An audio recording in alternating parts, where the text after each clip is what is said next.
New York Harbor, May 12, 1945. The transport ship cut through morning fog, and 23 German nurses pressed their faces against cold porthole glass. The Statue of Liberty emerged from the mist like a copper ghost. They wore Red Cross armbands stained with North African dust. Their hands trembled not from cold, but from uncertainty about what came next. Before we continue this remarkable story, take a moment to like this video and subscribe to the channel. We bring you the untold human stories of World War II that history books often overlook. Drop a comment below telling us where you're watching from. We love hearing from our global community. Your support helps us keep these forgotten voices alive. Elsa Richter had expected barbed wire and interrogation rooms. She'd prepared herself for prison camps and hostile guards. Instead, the harbor opened before her like something impossible to comprehend. The buildings beyond the docks stood whole untouched by bombs, gleaming in the morning sun. Behind her, another nurse whispered in German, "Nothing is destroyed." And in that moment, Elsa realized the war had been lost long before Germany surrendered.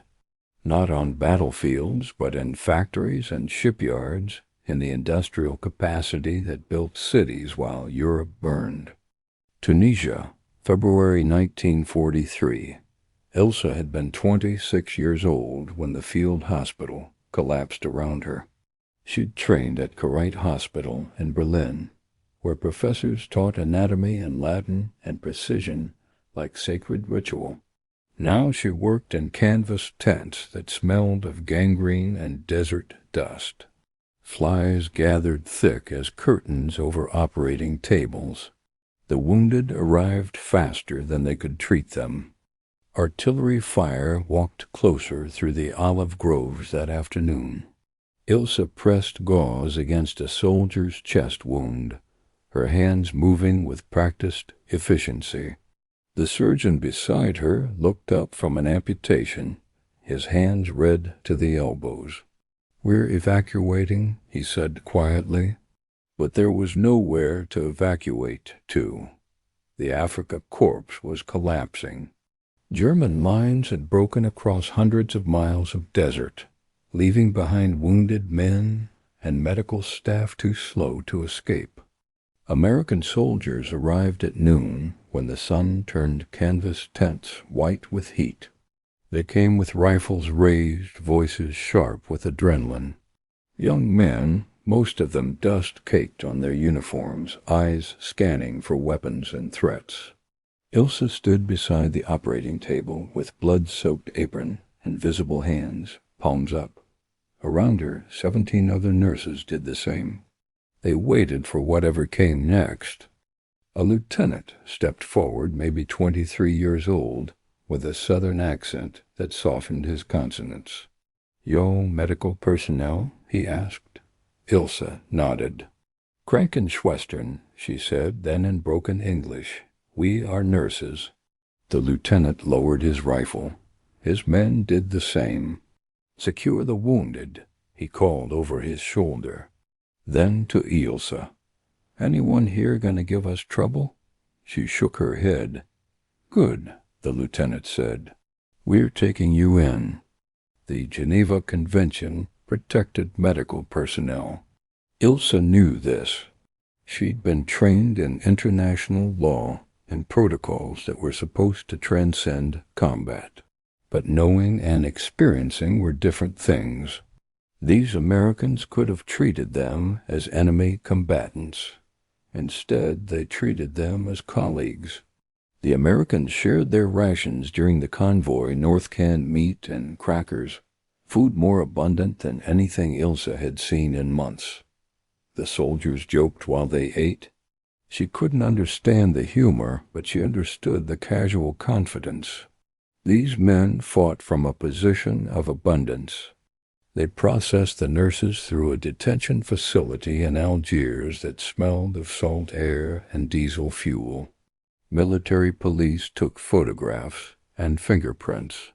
They asked questions through translators: name, age, rank, unit, service history. Ilse answered truthfully. She had nothing to hide. She'd treated wounded soldiers, German, Italian, occasionally Allied prisoners, in field hospitals that moved with the front lines.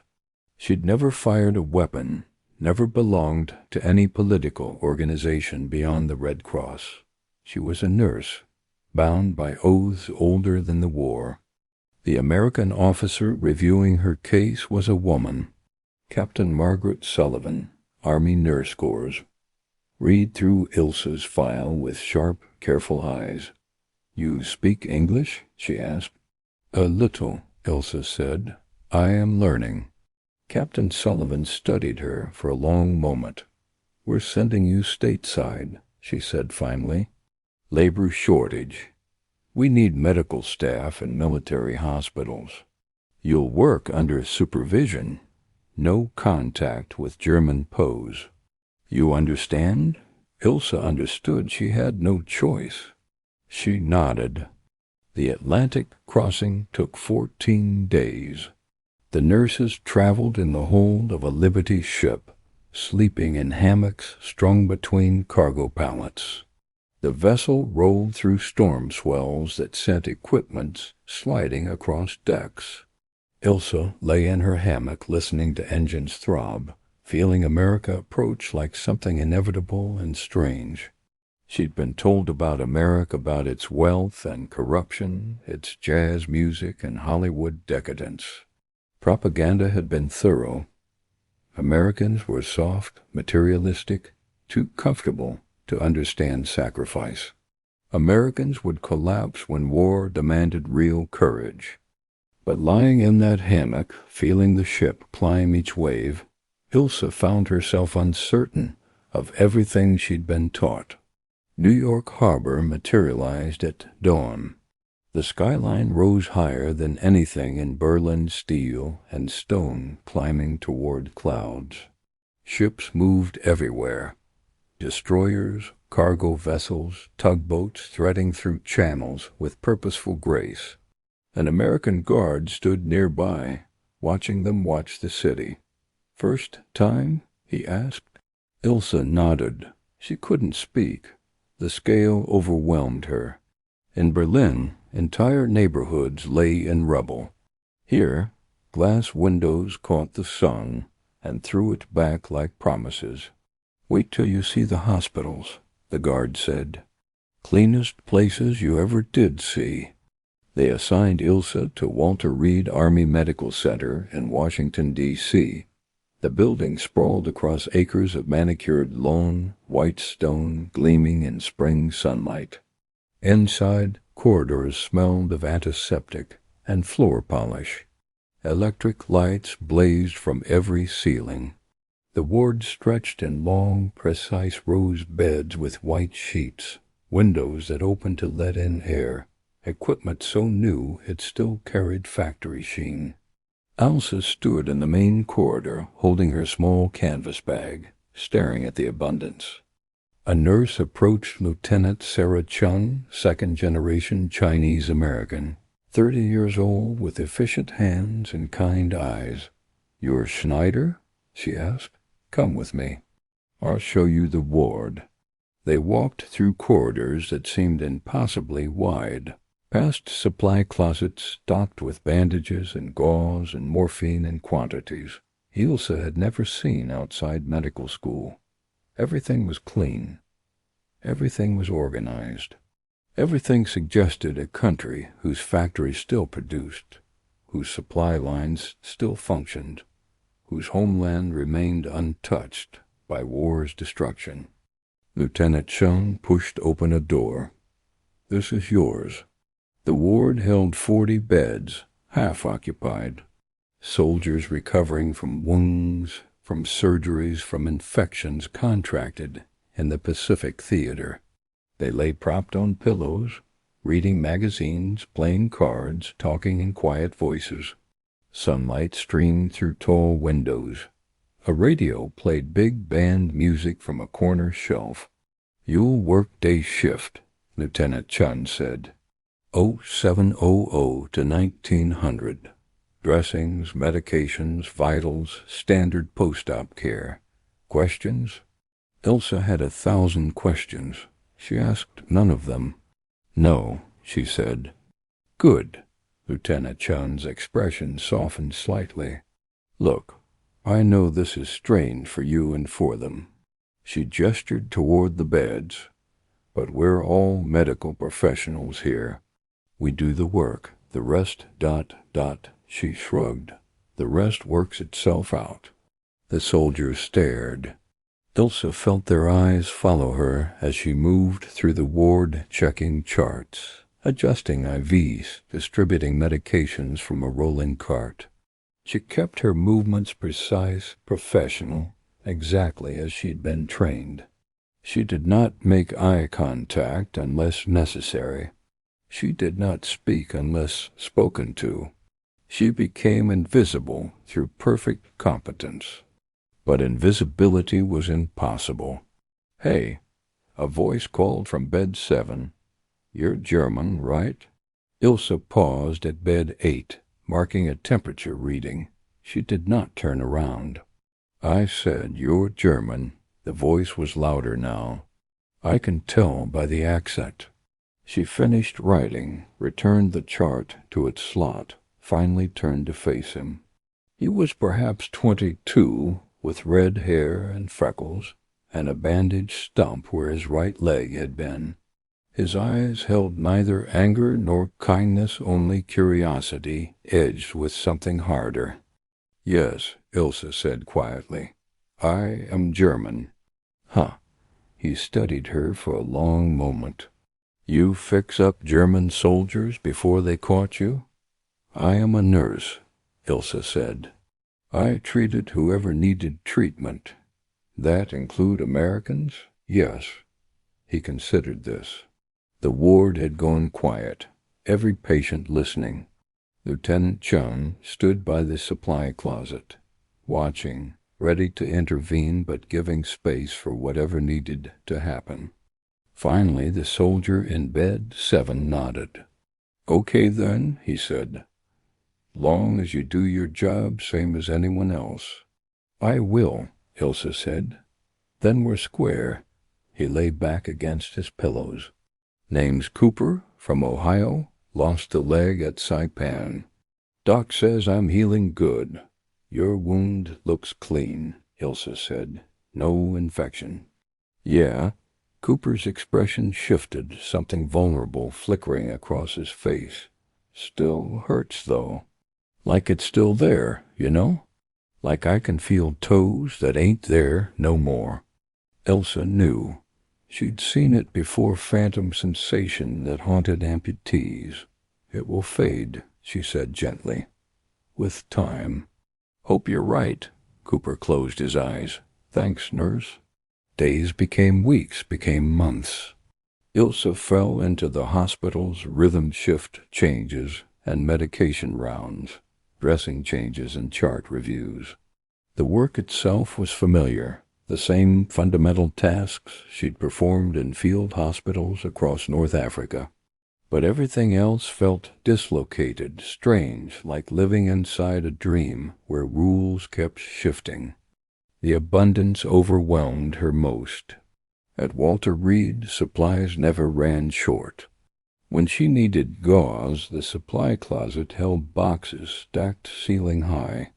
When she needed morphine, the pharmacy dispensed it without hesitation. When surgical instruments broke, new ones appeared the next day. There was no rationing, no desperate conservation of resources.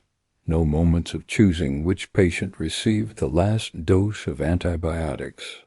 America, she was learning, fought its wars from a position of impossible wealth. In German field hospitals, she'd reused bandages washed in questionable water. She'd rationed morphine drop by drop. She'd sterilized instruments over camp stoves when autoclaves failed. Here, nurses threw away supplies that would have been treasured in Tunisia. The waste shocked her, not morally but practically.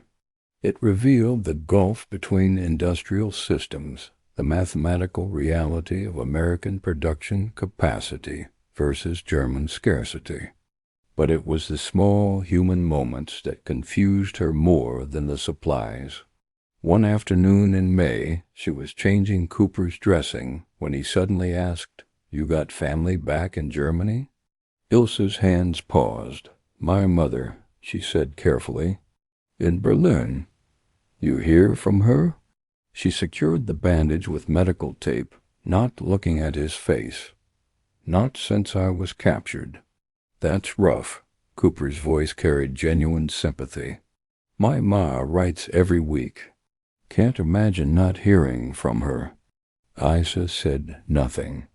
Her mother lived in a city bombed nightly, where buildings collapsed and letters rarely arrive, if her mother was still alive at all. Cooper watched her from the bed, understanding more than he said.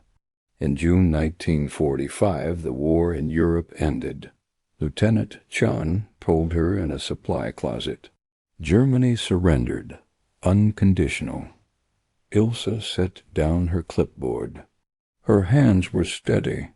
She felt nothing, no relief, no grief, only emptiness. "You okay?" Chun asked. "Yes," Ilse said. "I am working." Chun urged her to rest, but Ilse returned to the ward. Bandages needed changing. Medications needed delivering. The work was familiar, reliable. Everything else could wait. The ward stayed quiet as radios repeated the news. Some soldiers cried. Some laughed. Most stared at walls, trying to understand survival. Cooper caught Ilse's eye and nodded acknowledgment without expectation. She nodded back. 3 weeks later, the staff learned it was Ilse's birthday. She turned 27 on June 23rd and said little about it. That afternoon, she returned from lunch to find a small cake on the nurse's station white frosting, uneven, crowded with candles. Chun, Dr. Morrison, 2 nurses, and every ambulatory patient stood waiting. "Birthday cake," Chun said. "You could use celebrating." "I do not." Ilse stopped, overwhelmed. "Everyone gets cake," Cooper said. "American law." Chun lit the candles. "Make a wish." Ilse remembered her mother's black forest cake, served on her grandmother's china. The memory pierced the numbness. "I cannot," she whispered. "Just blow them out," Cooper said gently. She did. Applause followed, too generous, too kind. Dr. Morrison cut the cake. No one let it go to waste. Ilse took her piece and ate it standing at the nurse's station, tasting sugar and flour and something she couldn't quite name. Not kindness exactly, not forgiveness, but perhaps the possibility of both. In July, mail service was restored to occupied Germany. Elsa sat in her quarters with blank paper, trying to write to her mother. She'd filled 3 pages with false starts descriptions of the hospital, mentions of weather, careful avoidances of everything that mattered. Finally, she simply wrote, "Dear Mutie, I am alive. I am in America, working as a nurse in a military hospital. I am treated well. I hope you are safe. I hope this letter reaches you. Your daughter, Ilse." She sealed the letter and sent it through military channels. 6 weeks later, a response arrived. Her mother's handwriting looked shaky letters formed with uncertain strokes, but the message was clear. "Mein lieb Ilse, I am alive. The apartment is gone, destroyed in the bombing. I live with your aunt now in the countryside. We have vegetables from the garden. We have enough. I am proud of you. I am grateful you survived. Come home when you can, Mutie." Asa read the letter 3 times, then folded it carefully and placed it in her footlocker. That evening she worked her shift with particular attention to detail, changing every dressing with perfect precision, checking every vital sign twice. The work kept her hands busy and her mind focused on something other than the vast distance between who she had been and who she was becoming. August heat clung to Washington like wet wool. Ilsa worked through it without complaint, moving between patients with the calm efficiency she'd shown since arriving. One afternoon, Dr. Morrison summoned her to his office. She expected a review. Instead, he motioned for her to sit. "You're a good nurse," he said. "Best dressing technique I've seen. Calm under pressure. Patients trust you." She thanked him. He leaned back. "The war's over. You're now a detainee, not a prisoner. Soon you'll have a choice: return to Germany or stay. We could sponsor your residency." Something shifted in Ilsa's chest. "Stay in America? There's a shortage of medical staff," Morrison said. "You're qualified, and frankly, we need you." Ilsa mentioned her family. Morrison nodded. "That's why it's your decision. But you're good at this. It'd be a shame to waste it." Later, Ilsa studied her hands, clean, steady, marked by years of work. They could heal anywhere. "I'll think about it," she said. September brought cooler air. From her window, Ilsa watched leaves turn red and gold. In Germany, autumn meant fog and wood smoke. In America, it meant harvests, football games, and bright store windows. She weighed the choice constantly. Germany was home, but also ruins, occupation, suspicion, and scarcity. America wasn't easier, but it felt possible. One evening, Cooper rolled up to the nurse's station, preparing for discharge with a prosthetic leg and a purple heart. "You should stay," he said. "You're good at this. And here no one asks what side you were on. Just the work." Ilsa said nothing. Cooper smiled. "You've got a place here, friends too." After he left, Ilsa finished her chart and stared down the quiet corridor as the setting sun painted the windows gold. She thought of her mother in Germany, living with relatives, tending a small garden, surviving. She thought of Morrison's offer, the paperwork waiting, and Cooper's words, "You got a place here." Unsure if it could be true, she wrote 2 letters. The first was to her mother, explaining she'd been offered a permanent nursing position in America, not to abandon Germany or her, but to do work that mattered. She promised to send money, to visit when she could, and asked for understanding. The second, brief and decisive, accepted the position. She mailed both, returned to her narrow cot, and stared at the ceiling until sleep came. The integration of German medical staff into American hospitals was fiercely debated in 1945 and 1946. Some called it necessity, others betrayal. Inside the wards, the arguments dissolved into routine. Ilsa Richter stayed at Walter Reed through 1946, earning full American certification. She became known for precision, calm under pressure, and an ability to win over wary patients. One evaluation noted her nationality was irrelevant to her skill. In 1947, she transferred to Johns Hopkins, later bringing her mother to America.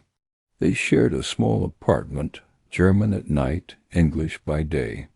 Germany became a place she visited, not a home. Her life was built quietly through shifts worked, trust earned, patience healed. Friends from the war remained in her life through postcards and cards.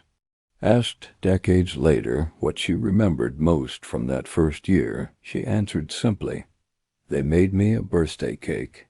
She retired in 1983 after 40 years of service and died in Baltimore in 1997.